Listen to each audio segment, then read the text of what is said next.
నమస్తే అందరికీ వ్యవసాయం అదే సాక్షి ఆశయం వ్యవసాయ రంగ స్పెషల్ సాగుబడిలోకి స్వాగతం. రసాయనిక ఎరువులు పురుగు మందులు అక్కర్లేదు. కరువు కాలంలో అరకొర సాగునీరు అందినా సరే ఏపుగా పెరుగుతుంది. అంతేకాదు పంటపైన పెట్టుబడులు కూడా తక్కువే. ఒక విధంగా చూస్తే పర్యావరణానికి కూడా మేలు. ఇలా ఎన్నెన్నో సుగుణాలున్న గ్రీన్ సూపర్ రైస్ వంగడాలు వ్యవసాయ రంగంలో ఒక విప్లవాన్ని సృష్టించాయనేది నిపుణుల మాట. ఈ వంగడాలను సాగు చేస్తున్న ఓ రైతు వీటిపైన ఏం చెప్తున్నారో చూద్దాం. వరి పంటను అధికంగా పండిస్తున్న దేశాల్లో భారత్ది ప్రధానమైన స్థానం. మన శాస్త్రవేత్తల అభ్యుదయ రైతుల కృషి కారణంగా ప్రధాన పంట వరిలో ఇప్పటికే ఎన్నెన్నో హైబ్రిడ్ వంగడాలు వచ్చాయి. అధిక దిగుబడినిచ్చేవి, వరద ముంపును తట్టుకునేవి, నీటి ఎద్దడిని తట్టుకునేవి, ఇలా ఎన్నెన్నో వరి వంగడాలు రైతులకు అందుబాటులో ఉన్నాయి. అయితే ఇవన్నీ కూడా కొన్ని ప్రాంతాలకు పరిమితం అవుతున్నాయి. అంతేకాదు కాలక్రమంలో మారుతున్న వాతావరణ పరిస్థితుల కారణంగా ఇవి ఆశించిన స్థాయిలో దిగుబడులు ఇవ్వడం లేదు. దీనికి తోడు తెగుళ్లు, చీడపీడలు ఎక్కువైపోతూ పెట్టుబడులు పెరిగిపోతున్నాయి. మరో ప్రధాన సమస్య సాగునీటి కొరత.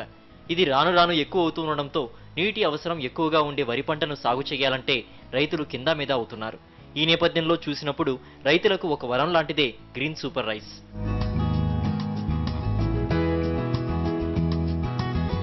రసాయనిక ఎరువులు, పురుగుల మందులు వాడకపోయినా, ఉప్పు నీటి తాకిడి ఉన్నా, అంతేకాదు కరువు మేఘాలు కమ్ముకున్నా సరే చీడపీడలను తట్టుకొని ఇప్పుడున్న వంగడాల సగటు కన్నా ఎక్కువగా దిగుబడినిస్తాయని గ్రీన్ సూపర్ రైస్కు పేరొచ్చింది.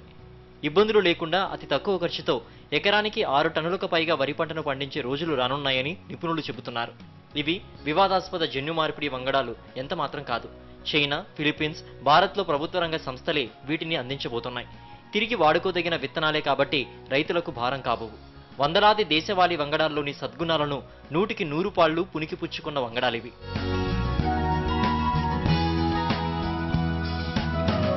ఫిలిప్పీన్స్ దేశం బొహోల్ ప్రాంతంలో ఒక వరి పొలంలో ఉప్పు నీరు మాత్రమే అందుబాటులో ఉంది. ఆ పొలంలో ఓ రైతు ధైర్యంగా వరి నాటేశాడు. ఆ తర్వాత కొన్నాళ్లకు ఎడాపెడా వర్షాలు కురిశాయి. పంట పొట్టదశకు పెరిగేటప్పటికీ నీటి కొరత వచ్చిపడింది. పొలం బీటలు వారింది. కడదాకా చుక్క నీరు అందలేదు. అయినా ఆ పొలంలో హెక్టారుకు 3300 కిలోల ధాన్యం పండింది. ఇది ఎలా సాధ్యమైందంటే ఆ రైతు గ్రీన్ సూపర్ రైస్ వంగడాలు వాడడమే. రసాయనిక ఎరువులు, పురుగు మందులని అధికంగా వాడుతూ వరి సాగు చేస్తున్నందున భూములు నిస్సారమవుతున్నాయి. నదులు, సముద్రాలు కలుషితమై మత్స్య సంపద మనుగడే ప్రశ్నార్థకమైంది. ఈ సమస్య పరిష్కారానికి రసాయనిక ఎరువులు, పురుగు మందులు లేకుండా చక్కని దిగుబడులనిచ్చే గ్రీన్ సూపర్ రైస్ వంగడాల వల్ల రైతులకు ఖర్చు తగ్గడమే కాకుండా భూమి, నీరు, పర్యావరణ కాలుష్యం బాగా తగ్గనుంది.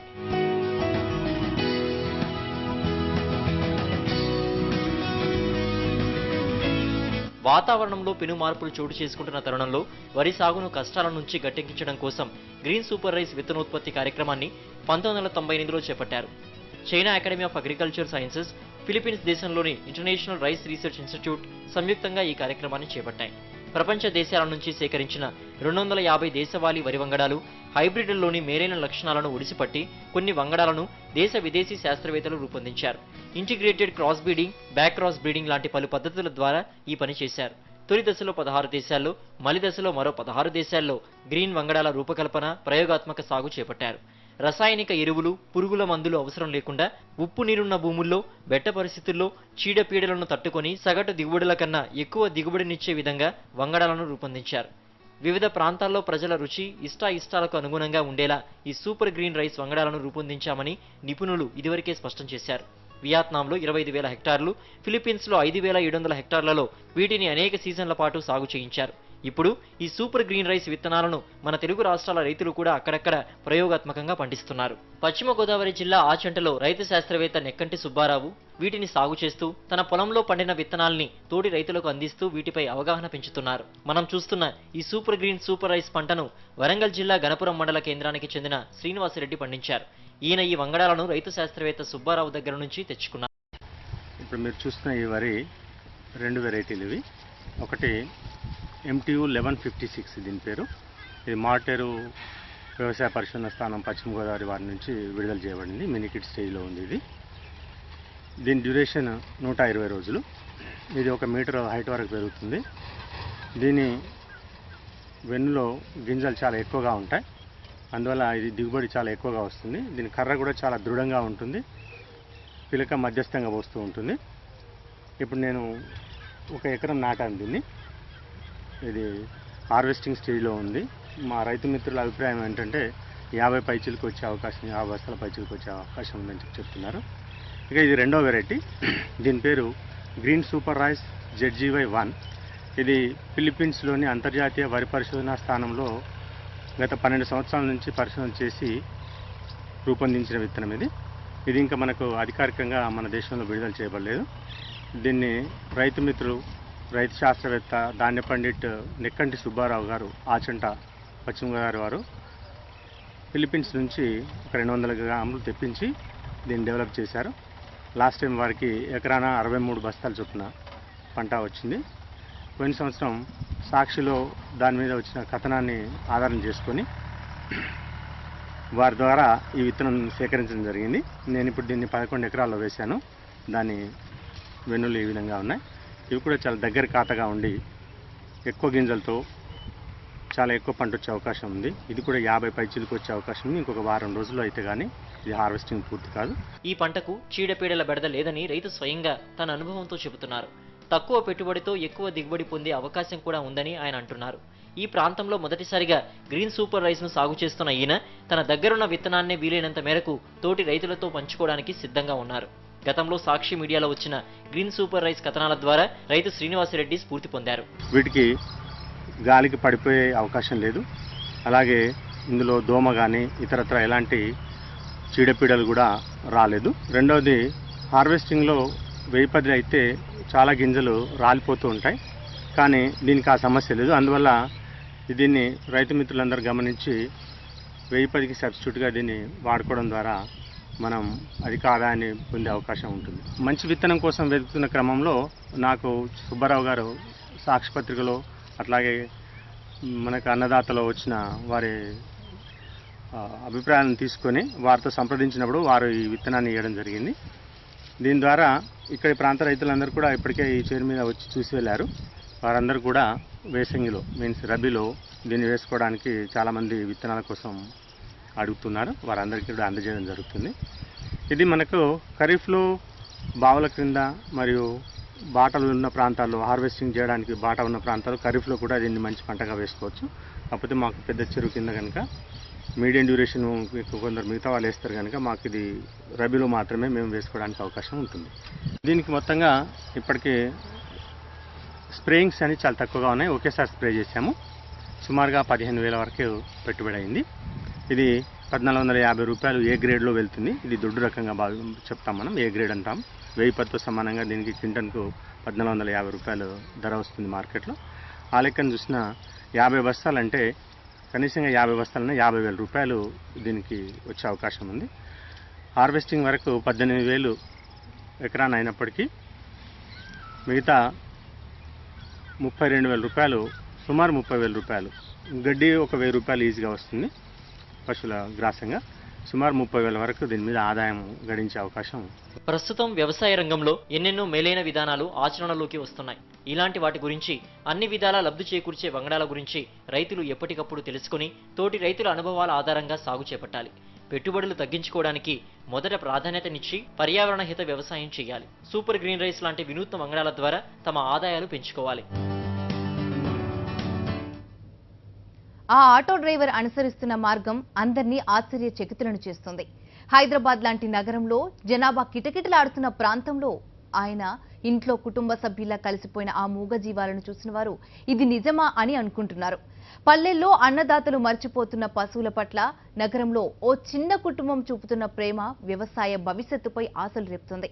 మా ప్రతినిధి జోయల్ అందిస్తున్న ఈ కథనాన్ని చూసిన తర్వాత కొంతమందైన రైతులు ఈ విషయం గురించి ఆలోచించాలి, ఆచరణలోకి దూకాలి.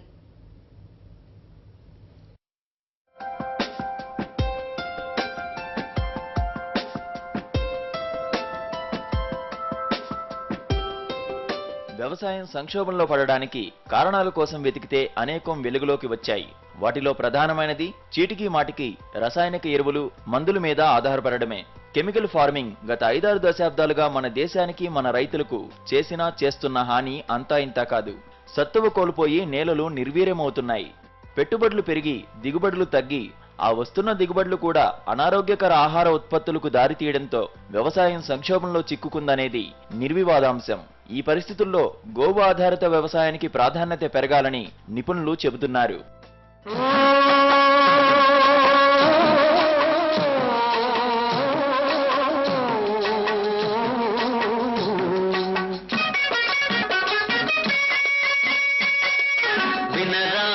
వినరా నరుడా, తెలుసుకోర పామరుడా. వినరా వినరా నరుడా, తెలుసుకోర పామరుడా. గోమాతను నేనేరా, నాతో సరిపోలవురా. వినరా వినరా నరుడా, తెలుసుకోర పామరుడా. గోవు ఆధారిత వ్యవసాయం ఎలాంటి మేలు చేస్తుందో చూసే ముందుగా ఈ ఆటో డ్రైవర్ కుటుంబం అనుసరిస్తున్న ఓ విశిష్ట మార్గాన్ని చూద్దాం. ఈయన పేరు లక్ష్మారెడ్డి అలియాస్ చిరస్మరణ్ రెడ్డి. హైదరాబాద్ నగరంలో ఉప్పల్ డిపోకు దగ్గరగా ఓ చిన్న ఇంట్లో నివాసం ఉంటున్నారు. ఈయన కుటుంబ సభ్యుల గురించి ఈయన మాటల్లోనే విందాం. 6 సంవత్సరాల నుంచి నేను గోసేవలో ఉన్నానండి. ఈమె పేరు మహాలక్ష్మి, మా అమ్మ, మా ఫ్యామిలీ మెంబర్ అండి. తల్లి లేని దూడని తీసుకొచ్చి, చిన్న దూడని నా ఆటోలోనే ఎక్కించుకొని తీసుకొచ్చాము. మా అబ్బాయి నేను తీసుకొచ్చి పెంచాము. ఈమెకి 2 నందులు పుట్టినాయండి. పెద్ద ఆయన పేరు గోవింద, చిన్న ఆయన పేరు హనుమాను. ఇట్లా గోవు ఇంట్లోకి వచ్చిన దగ్గర నుంచి నా లైఫ్లో చాలా అద్భుతాలు జరిగినాయండి. చాలా సంతోషంగా ఉంది. ఆరోగ్యం కూడా బాగలేని పరిస్థితిలో ఉన్న నేను, నా ఆరోగ్యం పూర్తిగా అన్ని రకాలుగా బాగుందండి. శారీరకంగా, మానసికంగా కూడాను. ఇది గోవుని ఒక జంతువులా చూస్తే అది ఇచ్చే పాలు కానీ, మూత్రం కానీ, పేడ కానీ అవన్నీ మామూలుగానే ఉంటాయండి. జంతువుకి మించి, అంటే మన ఇంట్లో ఫ్యామిలీ మెంబర్లాగా కనుక గోమాతను చూసుకోగలిగితే ఆ గోమాత దైవశక్తిని మనకు చూపిస్తుందండి. అంటే జరగబోయే ప్రమాదాలను ముందుగానే తెలియజేసే విధంగా ప్రవర్తన చేస్తుందండి. మనకి ఏదైనా ప్రమాదం జరగబోతే కనుక ముందుగానే హెచ్చరిస్తుంది. తన హావభావాల ద్వారా, తన అరుపుల ద్వారా, రకరకాల సైకిల్తో ఎగిరెగిరి గంతులేస్తూ ఉంటుంది. దాన్ని బట్టి మనం అర్థం చేసుకోవాలా ఏదో ప్రమాదం జరగబోతుందని. నిజంగానే నాకు అలాంటి ఇన్సిడెంట్స్ 3 జరిగినాయండి. అట్లా గోమాతని జంతువులా కాకుండా ఇంట్లో ఫ్యామిలీ మెంబర్గా రోజు పూజలు పునస్కారాలు ఏం చేయనక్కర్లా. మన పూర్వీకులు చెప్పారండి. అసలు చిన్నప్పుడు మనం చదువుకున్నాం, ఆ అంటే అమ్మ అని, ఆ అంటే ఆవు అని. ఇప్పుడు అమ్మనే మర్చిపోతున్నారు, ఆవుని అసలే మర్చిపోయారు. గృహప్రవేశాలకు మాత్రం గోమాత గుర్తొస్తుందండి. గృహప్రవేశాలు జరిగితే మాత్రం గోమాతని తీసుకొచ్చి ఇంట్లో వాడుకుంటారు, వదిలేస్తున్నారు. చాలా నిర్లక్ష్యం చేశారు. పాలు కల్తీ, నీరు కల్తీ, గాలి కల్తీ, మొత్తం కల్తీ అయిపోయినాయి. ఈ సమాజంలో డబ్బులైతే విపరీతంగా సంపాదించుకుంటున్నారు, కానీ ఆరోగ్యం ఎవరి దగ్గర లేదు. ఆరోగ్యాలు బాగుపడాలంటే ఒకటే ఒక్క మార్గం, గోమాతని రక్షించుకోవడమే మొట్టమొదటి మార్గం, మొట్టమొదటి పని. చిరస్మరణ్ రెడ్డి నివాసం ఉంటున్న ఈ చిన్న ఇల్లు ఈయన సొంతం కాదు, అద్దె ఇల్లు. స్నేహితునికి చెందిన ఈ ఇంట్లో స్నేహితుని అనుమతి తీసుకుని గోవుల్ని పెంచుకుంటున్నారు. ఆ పెంచడం కూడా ఆషామాషీగా కాదు, తన కుటుంబ సభ్యులుగా భావించి వీటిని పెంచి పోషిస్తున్నారు. సాధారణంగా రైతుల ఇళ్లలో పశువులకు ప్రత్యేకంగా పాక ఉంటుంది. చిరస్మరణ్ రెడ్డి ఇంట్లో అలాంటిదేమీ లేదు. గోవులు, మనుషులు అంతా కలిసే ఉంటారు. గోమాతను రక్షించుకుంటేనే మన దేశ భవిష్యత్తు బాగుంటుంది.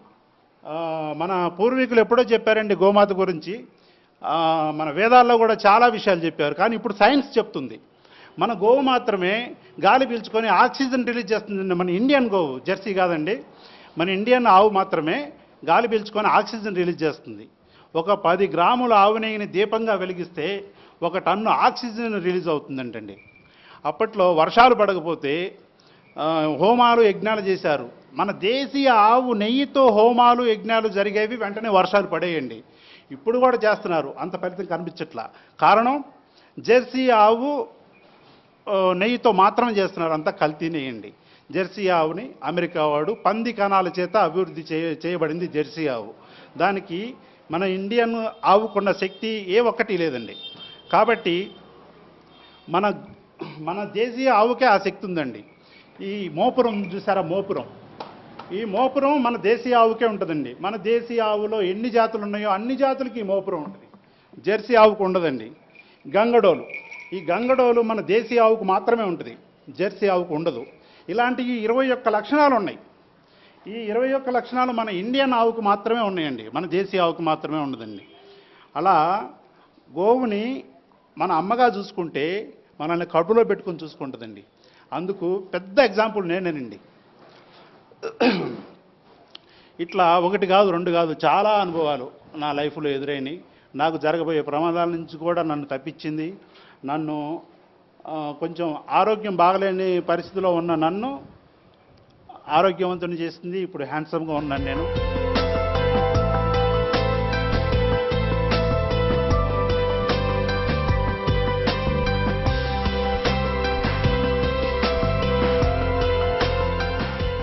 చిరస్మరణ్ రెడ్డి పేరుకు తగ్గట్టే చిరస్మరణీయమైన పనిని, అంటే చిరకాలం ప్రస్తావించదగ్గ పనిని చాలా అలవోకగా చేస్తున్నారు.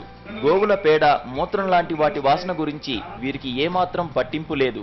అసలు గోవులతో కలిసి జీవించడం అంటే దైవం పక్కన ఉన్నట్టే అన్నట్టుగా ఈ కుటుంబ సభ్యులు భావిస్తున్నారు.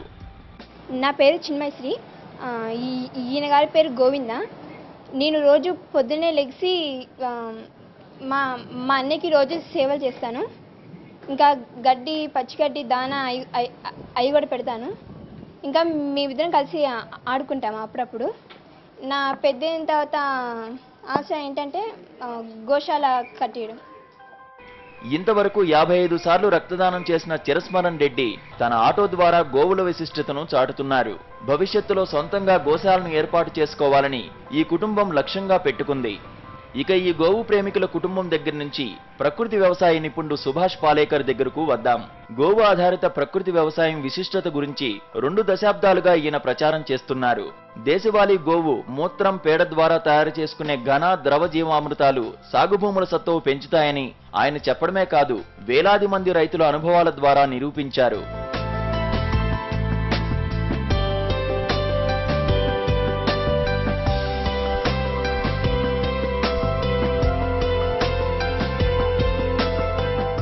ఇప్పుడు దేశంలో గోవు ఆధారిత ప్రకృతి వ్యవసాయం విస్తరిస్తోంది. అయితే ఆశించిన స్థాయిలో దీనికి ప్రచారం లభించడం లేదు. కారణం, రైతుల వైపు నుంచి తగిన స్థాయిలో స్పందన రావడం లేదు. ఇప్పటికైనా రైతులు మేలుకొని ఆధునిక సేద్య విధానాల్లోని మంచిని తీసుకుంటూనే గోవు ఆధారిత వ్యవసాయానికి ప్రాధాన్యతనివ్వాలి. జీరో బడ్జెట్ న్యాచురల్ ఫార్మింగ్ ను చేపట్టాలి. ఇందుకోసం పాలేకర్ విధానాల శిక్షణా తరగతులకు హాజరు కావాలి.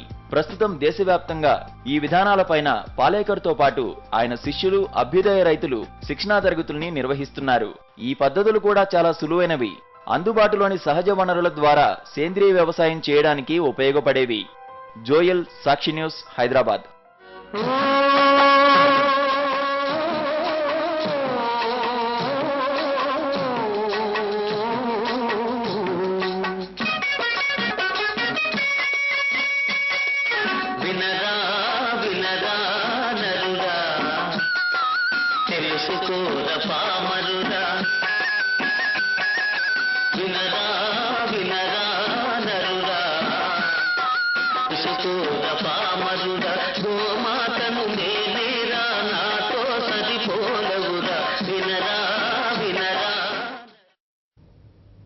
ఇవి సాగుబడి విశేషాలు. మరిన్ని అప్డేట్స్ కోసం చూస్తూనే ఉండండి సాక్షి న్యూస్.